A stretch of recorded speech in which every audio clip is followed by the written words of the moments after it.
Welcome, ladies and gentlemen, to another episode of Waterloo Human Rights in a hot Mississippi Minute. I'm the Executive Director of Waterloo Human Rights, Abraham L. Funches Jr.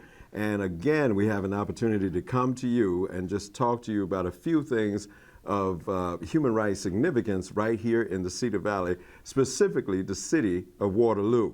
First of all, I just want to thank everyone for their participation in the march on March 25. It was a voting rights reenactment of the march in 1965 when so many people, to the tune of hundreds, even thousands, marched from Selma to Montgomery. And that whole affair was culminated on the steps of the Montgomery Capitol, which was then, a long time ago at least, the home of the Confederacy, or the capital of the Confederacy. Well, a few years later, obviously, we heard those powerful words from Dr. King as he was flanked by so many other civil rights and human rights leaders talking about a new day has dawned, and the right to vote was a critical right that was supported by the Universal Declaration of Human Rights, and of course so many other laws that were passed in the United States of America granting the right to vote. This was championed, of course, though, and spearheaded, unfortunately, by the death of Jimmy Lee Jackson, who was the George Floyd of 1965 in my estimation, because when he died and people understood the great sacrifice and the leadership that he provided in order to try to get people to get to the polls, it obviously served as catalyst for so many people who participated in that march and continue to fight so that we can enjoy the right to vote today. Interestingly enough, and I think this is important to note, by the way, that we did have some beautiful people who were involved in the march this year, 2023. We met at Lincoln Park, and we started at 10 a.m. on March 25, which was a Saturday. And for the first time in years, we finally had some warm weather. There was no ice, no snow, no sleet. Even the wind calmed down a bit, and we had some sunshine that poked through the canopy of leaves that is over there at Lincoln Park. And we had some wonderful speeches. We had some memorable speeches from Chelsea Leering, who is the DEI professional there in Cedar Falls. And of course, we also heard from Larry Stummy. Now, Dr. Stummy is now an octogenarian, but he was there on Turnaround Tuesday in Selma. And he actually heard Dr. King speak about the tragic killing of James Reeb when he was down there. But he inspired us with some words that reminded us of the original march. And of course, he tied it in with what we're still fighting against, even in this day and time. And so we were thankful for him. And then, of course, we marched across the river, and we ended up at the Waterloo Center for the Arts, where we heard some powerful words also from the Reverend Dr. Michael D. Blackwell, a true MLK scholar. And I just don't think he, quite frankly, gets the due that he deserves. But he shared some inspiring words and helped us understand the relevance of what we were doing since we were doing a reenactment. But obviously everyone appreciates that this stuff is still relevant today. And for the first time, since we started this in 2018, we decided to recognize some people who were on the periphery, some people who were operating and acting in relative obscurity in order to try to make communities stronger.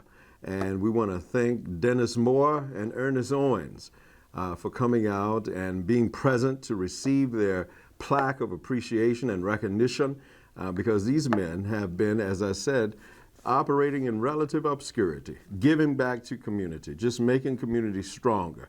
No fanfare, no pomp and circumstance, but nonetheless just digging away, plugging away in order to make sure that not only adults but our youth were engaged during the summertime.